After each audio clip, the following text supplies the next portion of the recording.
¿Qué pensarías si te dijera que el verdadero problema al cual se está enfrentando la humanidad no es la superpoblación, sino el silencio de millones de cunas vacías? Sí, porque durante décadas nos han vendido la idea de que los seres humanos somos un cáncer para el planeta y que había que reducir drásticamente el número de nacimientos para salvar la Tierra. Ese es el corazón de la Agenda 2030, de la sustentabilidad. Sustentable, menos humanos para que a la Tierra le vaya mejor. Y es así que gobiernos, fundaciones millonarias, la ONU y organizaciones como Planned Parenthood han impulsado por décadas una agenda de control poblacional que empezó ya en los años 50 y que según ellos era necesaria e inevitable. Pero hoy, medio siglo después, la realidad es exactamente la contraria. La población mundial ya no está explotando, sino que la tasa de crecimiento y los nacimientos se han desplomado. Y es por eso que es así que gobiernos, fundaciones millonarias, la ONU y organizaciones como Planned Parenthood han impulsado por décadas una agenda de control poblacional que empezó ya en los años 50 y que según ellos era necesaria e inevitable. Pero hoy, medio siglo después, la realidad es exactamente la contraria. La población mundial ya no está explotando, sino que la tasa de crecimiento y los nacimientos se han desplomado. Y es por eso que en España, por ejemplo, en Asia, en Japón, en Corea y en gran parte de Hispanoamérica también estamos viviendo un derrumbe histórico de la natalidad. Países como Chile, Costa Rica, Uruguay o España tienen tasas de fecundidad de solamente 1,1 a 1,5 por mujer, muy pero muy debajo del reemplazo poblacional. Y esto no es casualidad, por eso en este video quiero desmontar ese gran engaño del control poblacional que nos quiere hacer creer que somos demasiados y que por eso hay que justificar el control, y cómo esa ideología neomalthusiana llena de alarmismo falso, de tintes eugenésicos, logró reducir los nacimientos lamentablemente con un éxito brutal y ahora nos deja como herencia el invierno demográfico más peligroso de la historia moderna. Por eso vamos a demostrar con datos claros por qué la bomba poblacional nunca explotó, nunca existió. ¿Cuáles fueron las verdaderas causas de este colapso de la natalidad, las consecuencias devastadoras para nuestras economías, las pensiones, las jubilaciones, las sociedades, y qué soluciones reales existen antes de que sea demasiado tarde? Porque el mayor peligro ya no es y nunca fue la superpoblación, el mayor peligro es el silencio demográfico. Por eso, si no quieren ver cunas vacías por las próximas décadas, quédense hasta el final, que esto seguramente va a cambiar la forma de ver el futuro de la humanidad. Y por eso quería hacer referencia a algo que me parece importantísimo. El control de la población no es una teoría de la conspiración. De hecho, y ya de paso que estamos hablando de esto, les comento que está saliendo un curso en la academia que se llama así, de hecho, Control Poblacional, Teoría de la Conspiración o Ingeniería Social. Bueno, aquí mismo ya les respondo que no es una teoría de la conspiración, es una política pública, una política declarada desde la década de los 60 y consiste en medidas ya sea por la persuasión, por medio del convencimiento, por campañas de educación de los medios o por la fuerza, como pasó en la China, por ejemplo, como pasó en la India, por la fuerza para limitar los nacimientos. Hay un autor que es muy importante. Hace un tiempo leí una de sus obras sobre la bomba poblacional. Paul Ehrlich, él decía ya en el año 68 que de hecho el control de la población es la regulación consciente del número de seres humanos para satisfacer las necesidades de la sociedad. Es decir, si las necesidades de la sociedad exigen mayor consumismo, por lo tanto sí o sí hay que bajar el número de habitantes del planeta. Y para Ehrlich, quien es un neomalthusiano, es una persona que actualiza y saca de las ideas de Malthus para nuevamente reinterpretarlas y de ahí crear políticas públicas para el siglo XX. Por eso le decimos neomalthusiano. Para él, el ser humano es el cáncer del planeta, lo dice así, y a ese cáncer hay que extirparlo mediante la reducción drástica de la natalidad. De hecho, en el curso de control poblacional, y si ese libro nunca lo habían escuchado, si nunca lo habían leído, tenemos un resumen muy bueno, también lo pueden leer aquí mismo dentro de este curso cuando hablamos de los neomalthusianos, Paul Ehrlich y los ideólogos del control poblacional, donde se detalla el libro La bomba poblacional de 1968 y las propuestas coercitivas, dice ahí, de Ehrlich, y otro libro, bueno, del Club de Roma que ya voy a mencionar en un momento, que son Los límites del crecimiento, cómo las ideas de Malthus se actualizan con métodos artificiales y lobby político, y obviamente que se hicieron una realidad. Se hicieron una realidad con un objeto concreto: tenemos que reducir la población mundial. Y es por eso que aquí vamos a hablar también de esta agenda que se convirtió en una política fundacional, nacional, una política internacional, impulsada por académicos, por gobiernos, especialmente Estados Unidos, Canadá, Europa, luego la China, obviamente, y Japón, bajo la instancia también de gobiernos extranjeros. Aquí vemos a organismos internacionales de la ONU, fundaciones como la Fundación Rockefeller, la Fundación Bill y Melinda Gates, la Open Society de Soros, la Fundación Clinton, organizaciones como Planned Parenthood, de Margaret Sanger, y por eso aquí vamos a hablar sobre cómo la población mundial no está en explosión. Son varios los mitos que tenemos que desmontar. La población mundial no está explotando, y curiosamente el verdadero problema actual, y vamos a ver algunos gráficos en un momento, no se vayan, para que ustedes vean que el verdadero problema es el invierno demográfico, es decir, una muy baja natalidad y el envejecimiento de la población, y por lo tanto la pirámide poblacional, donde la base más amplia deberían ser los jóvenes, los niños, hoy día se ha invertido. Y hay países en donde los viejos son más que los niños, y por lo tanto en 25 o 30 años esa población va a bajar drásticamente, incluso hasta el 75% de la población ya no va a existir. De hecho, si la cosa sigue así, para el año 2070 en España solamente van a haber 25 millones de habitantes, incluso con la inmigración, teniendo todo eso en cuenta, y eso va a ser un desastre. Un país probablemente mayoritariamente islámico y con una población tan baja que no va a poder sostener las estructuras sociales tal como las conocemos. Y estas son las consecuencias, algunas de las consecuencias gravísimas y muchas veces irreversibles de toda esta situación. Por eso yo creo que no debemos hablar ya más de un problema de la población o la sobrepoblación, porque la población mundial pasó de 1.000 millones de habitantes en el año 1800 a 8.000 millones de habitantes hoy.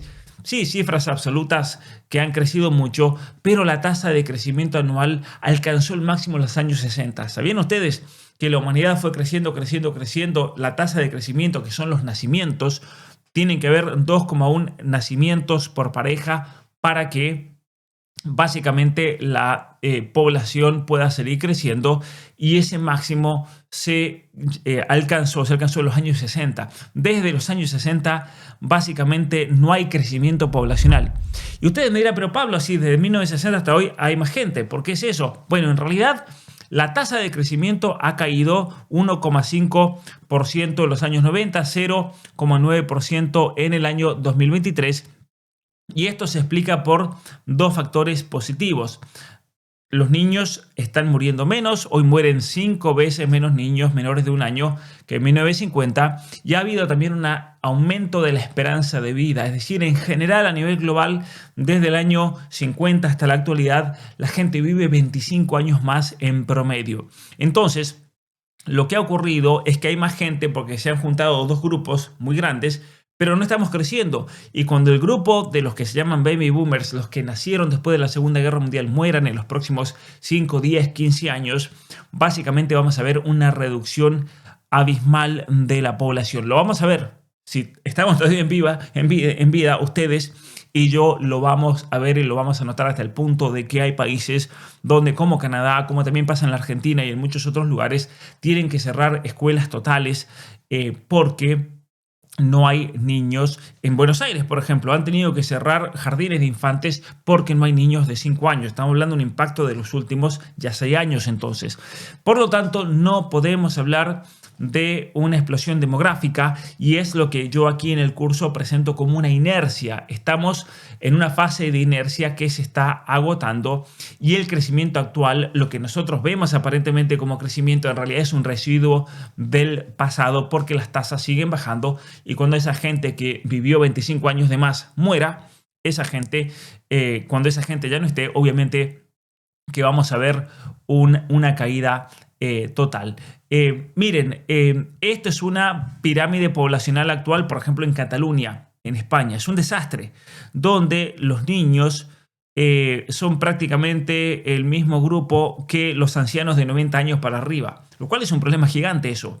Es un problema gigantesco, porque ¿qué va a pasar cuando este grupo de 50 a 54, de 49, de 45 a 49 y de 40 a 45 lleguen a la jubilación, por ejemplo? ¿Quién los va a sostener? Va a ser imposible. Y cada año nacen menos niños. En España pasaron en el baby boom, que se llama ya por los años 50, nacían más o menos 650.000 niños al año. En el 2021 solo nacieron 337.000, una caída del 50%. Por eso, con una caída del 50%, eso significa que de aquí a unas décadas tendremos un descenso abrupto de prácticamente el 50% de la población y para el año 2075, como les decía, el descenso va a ser del 75% probablemente. ¿Y eso por qué? Porque la tasa de fecundidad en España es de 1,2 hijos por mujer, muy pero muy lejos del 2,1 solamente para poder reemplazar y mantener la población. Y si vamos a Hispanoamérica, la situación está muy complicada. De hecho, aquí dice, América Latina alcanza su nivel más bajo de fecundidad, el mapa de una región en transformación. Y este mapa realmente es muy, pero muy crítico. Es muy crítico. Chile alcanzó una tasa de 1,1 hijos por mujer. Se encuentra entre los países del mundo con una tasa ultra baja. Ultra baja. Ya 1,3 es baja. Argentina 1,5, no se reemplaza la población. Brasil 1,6. Perú 2 hijos, está casi ahí en el límite, pero no hay reemplazo poblacional. Ecuador 1,8, debajo. Colombia 1,6. Venezuela 2,1 es el único país donde hay reemplazo poblacional, pero obviamente Venezuela se ha enfrentado al problema de la emigración masiva. Tenemos el caso de Costa Rica, en rojo 1,3. El Salvador 1,8. Honduras 2,5, se mantiene. Guatemala se mantiene 2,3, el México es 1,9, no está en nivel de reemplazo. Puerto Rico es gravísimo, 0,9 hijos por mujer, es uno de los lugares más bajos del planeta Tierra. Miren esto, más bajo que la China, más bajo que Japón, más bajo que Corea del Sur. Siempre hablamos de esos países como una situación catastrófica y en realidad Puerto Rico tiene un problema gigantesco y encima a Puerto Rico se le suma el hecho de que no recibe en sí mucha inmigración y tiene niveles de emigración muy grandes, obviamente, de gente que se va a los Estados Unidos. Cuba 1,5 por mujer y obviamente el gran problema de la inmigración debido a el comunismo dentro de la isla. Entonces, Hispanoamérica, curiosamente, y es algo que vamos a explicar en este curso, Hispanoamérica ha padecido el mayor porcentaje de caída del mundo junto con España.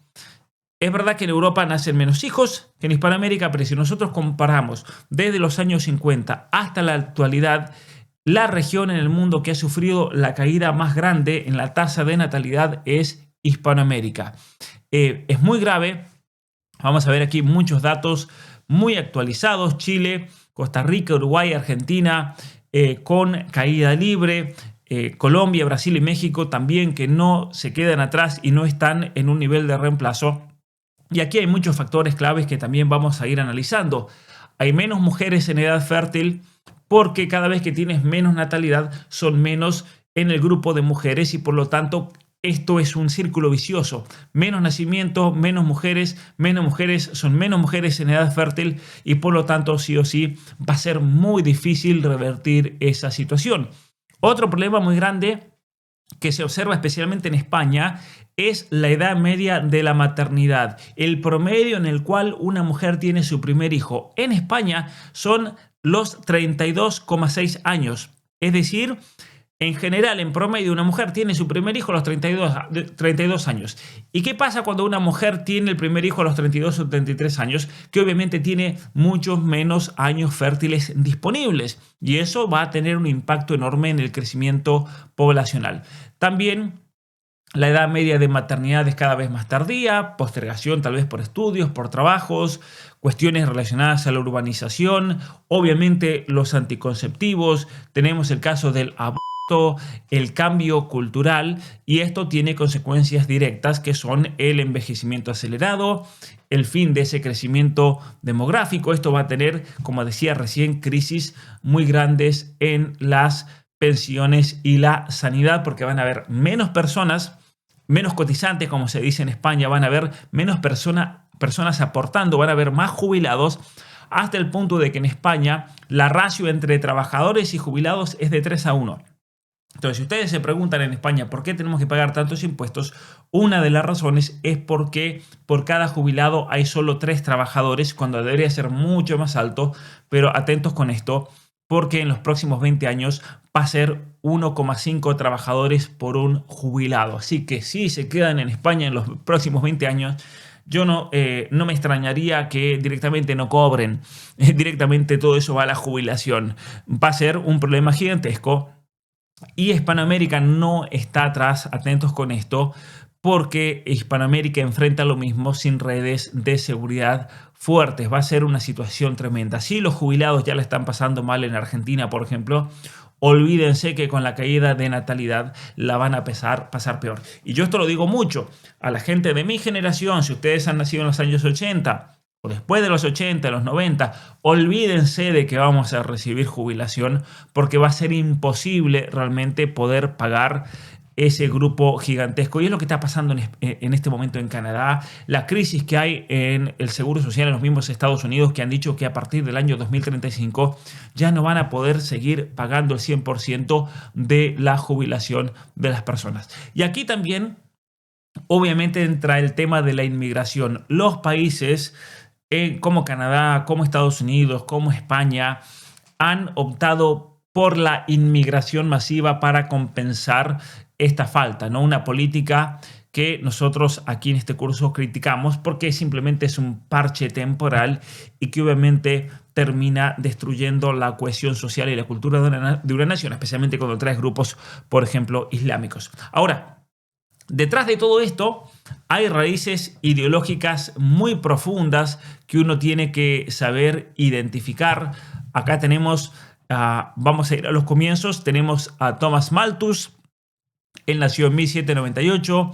Él postulaba una mentira, que la población crece geométricamente, es decir, de 1 a 2, de 2 a 4, de 4 a 8, de 8 a 16, mientras que los recursos crecen aritméticamente, de 1 a 2, 3, 4, 5, y por lo tanto no hay manera de poder sostener matemáticamente y materialmente a esa población, y por eso él proponía el control de la población. Ahora, no por cuestiones forzosas, no por leyes, sino por medio de cosas más o menos aceptables. Él hablaba de la restricción moral, él hablaba de casarse tarde, de tener pocos hijos, pero una cosa interesante es que leyendo una de sus obras, él habla de que no hay que ayudar a los pobres, porque al ayudar a los pobres, al darle comida a la gente que sufre, empeoras el problema. Hay que dejar que se mueran, básicamente, decía él.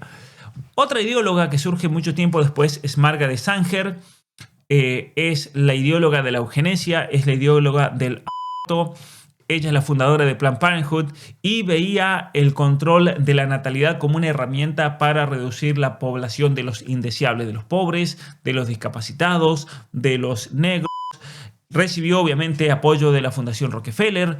Su fundación luego se incorpora dentro de las Naciones Unidas. Básicamente cambia después el nombre de su organización de control poblacional o de control de los nacimientos para alejarse de los nazis, porque obviamente estaba muy emparentada ideológicamente con muchas de las políticas de la Alemania nazi, pero obviamente que mantuvo la agenda, y hoy la Federación Internacional de Planned Parenthood recibe fondos masivos de la ONU, de Bill Gates, de la Open Society y del Banco Mundial, entre otros, y obviamente que condicionan por medio de los préstamos del Banco Mundial a los países para que así legalicen este crimen. Bueno, tenemos el Club de Roma, por ejemplo, que patrocinaron un libro que se hizo muy famoso, Los límites del crecimiento. Ahí lo tenemos también a Paul Ehrlich con su libro La bomba poblacional. Curiosamente, Paul Ehrlich, que hizo tanto daño a la humanidad, hizo su parte y se murió en marzo de este año, en marzo de 2026. Bueno, él es uno de los principales ideólogos que con sus mentiras, con sus predicciones engañosas, él dijo que en los años 70 y 80 iban a morir miles de personas por hambrunas masivas. Hablaba de millones. Eso no ocurrió, y no ocurrió gracias a lo que se llama la Revolución Verde, a las tecnologías, a la agricultura. Pero él, como solución para prevenir esos problemas, proponía controles coercitivos, es decir, a la fuerza. Él proponía abortos, esterilización forzada, impuestos, a medida que las familias tengan más hijos, que paguen más impuestos, todo con el objetivo de estabilizar o reducir la población mundial a más o menos 1.000 millones de personas. Entonces, si nosotros tenemos que cumplir lo que decía este señor, hay que limpiar del planeta a 7.000 millones de personas. Y obviamente aquí vamos a hablar de ingeniería social, ¿no es cierto? El caso de la China que impuso básicamente políticas del hijo único entre 1979 y 2015, esterilizaciones y abortos forzados masivos. De hecho, se dice que China se sacó de encima 520 millones de personas. Esto es tremendo, ¿no? 520 millones de personas. En cuanto a los abortos, se hicieron forzados. Se calcula que 40 millones fueron sin el consentimiento de las madres, fueron forzados, 300 millones en total, lo cual obviamente terminó en un desequilibrio de sexos muy grande, porque hay una preferencia por el varón, y eso los ha llevado a tener una escasez de mujeres, una escasez también de mujeres en edad fértil, con una fecundidad actual de 1,1 hijos por mujer. China ha perdido una población gigantesca, es uno de los grandes problemas políticos que tiene en este momento, una población que envejece rápidamente, tienen grandes dificultades para revertir la tendencia. Luego probaron tener 2 hijos, ahora han permitido 3, pero como han metido la mentalidad anticonceptiva a este problema, no se lo pueden sacar de encima. Otro escándalo que mencionamos aquí en el curso es el escándalo de las esterilizaciones masivas en la India, especialmente bajo la hija de Gandhi, Indira Gandhi. En los años 75, 76, 77 se hizo una campaña coercitiva a cambio de comida, a cambio de planes sociales, y esto obviamente tuvo un efecto poblacional masivo, pero no fue tan coercitivo como la China, y por eso ahora la India ha superado a la China como el país más poblado del planeta. Y otro caso también que menciono en el curso, que no se conoce mucho, la mayoría no sabe, pero en Japón las fuerzas aliadas, Estados Unidos, especialmente para que Japón no se reconstruye, vuelve a ser una potencia como lo había sido antes de la Segunda Guerra Mundial, le imponen una ley eugenésica después del año 45 a cambio de la reconstrucción del país, donde hay una fuerte promoción del control de la natalidad. La política, dice este artículo, de Japón, que hasta los años 90 permitió la esterilización forzosa de miles de personas, incluidos los niños. Bueno, Japón, dice ahí, pidió perdón públicamente, y acá dice, bueno, historias de personas que sufren las consecuencias de aquella misteriosa operación a la que le obligaron a someterse hace más de 60 años. Las víctimas y sus familiares han luchado durante años para ser recompensados por los daños que sufrieron. Bueno, Japón ahora tiene un problema de envejecimiento extremo. De hecho, el 30% de la población son mayores de 65 años. Hay una pérdida sostenida de la población, es el país más viejo del planeta, y esto obviamente va a llevar a Japón a un invierno demográfico desastroso. Y aquí tenemos un problema muy grave ya a nivel mundial, no solamente en estos países. La tasa de fertilidad, la tasa global está en mínimos históricos, 2,5 hijos por mujer en el 2003, sigue bajando. Europa, Japón, Corea del Sur, China ya tienen más muertes que nacimientos, es un crecimiento natural negativo, es decir, son más las personas que mueren que las que nacen. Aquí tienes un problema gigantesco, y de hecho 2/3 de la población mundial viven en países con fecundidad por debajo del reemplazo, que es el caso prácticamente de todos los países de Hispanoamérica, excepto Bolivia, y el caso de la Guyana Francesa y el caso de Honduras y Haití. Fuera de eso, todos los otros países del continente americano viven por debajo del reemplazo de la población. ¿Y cuáles son las consecuencias? Implosión económica, crisis de pensiones, escasez de mano de obra, como está pasando en tantos países, presión sobre el sistema de salud, como está pasando en Canadá, que es un desastre. Vas al hospital y puedes estar esperando 40 horas para que alguien te vea. Y obviamente que esto no va a mejorar en los próximos años. Ahora, ¿cuáles son las causas? Que es una cuestión que también menciono aquí dentro del curso, especialmente las causas del declive.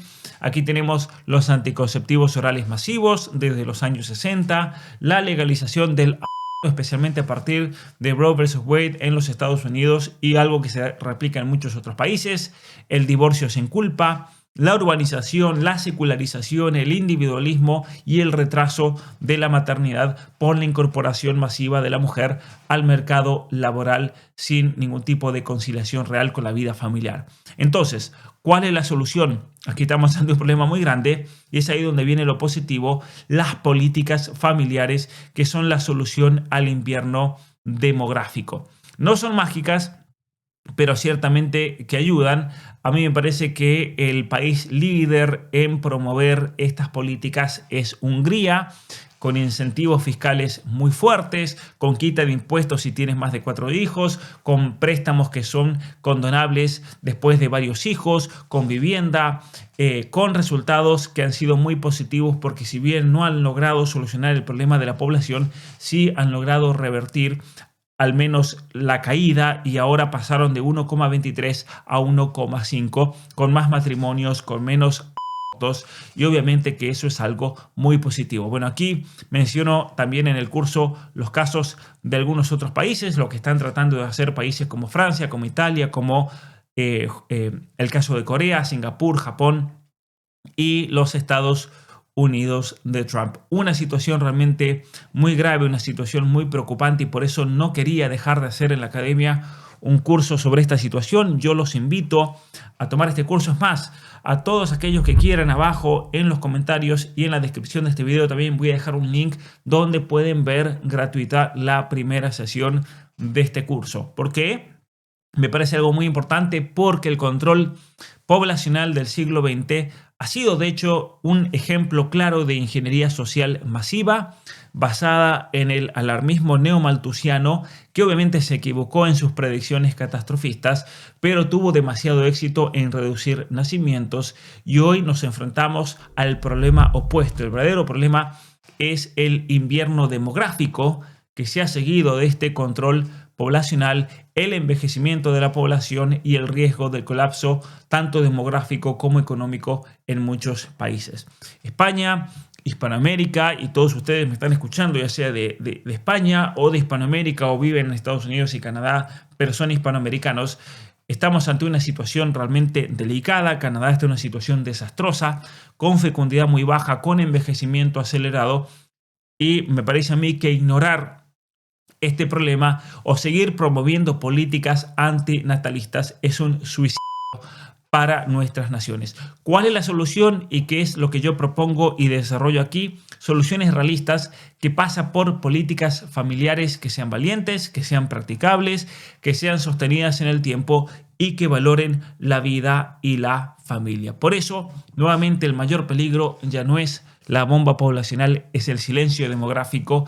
Y a todos ustedes que están viendo este video, muchísimas gracias. Los invito, vayan al link aquí abajo, se los voy a dejar en la descripción. Simplemente van ahí y pueden ver la sesión número 1 de este curso. Pero también les quiero avisar que todos aquellos que quieran hacer este curso, va a estar disponible a partir del 15 de abril todo el curso completo. Todos aquellos que se suscriban a ese curso no están solamente suscribiéndose para ese curso, están suscribiéndose para absolutamente todo el contenido dentro de mi academia, para el club de lectura, para todos los cursos. Aquí no cobro yo por curso, aquí simplemente los que quieren apoyar mi trabajo con una suscripción que sale menos que comerse una hamburguesa. Con esa suscripción ustedes tienen acceso a absolutamente todo el material que ven aquí en la pantalla y todos los meses tenemos nuevo material. Así que nuevamente, gracias a ustedes por el apoyo, gracias por colaborar, gracias por también hacer esto posible y nos vemos la próxima.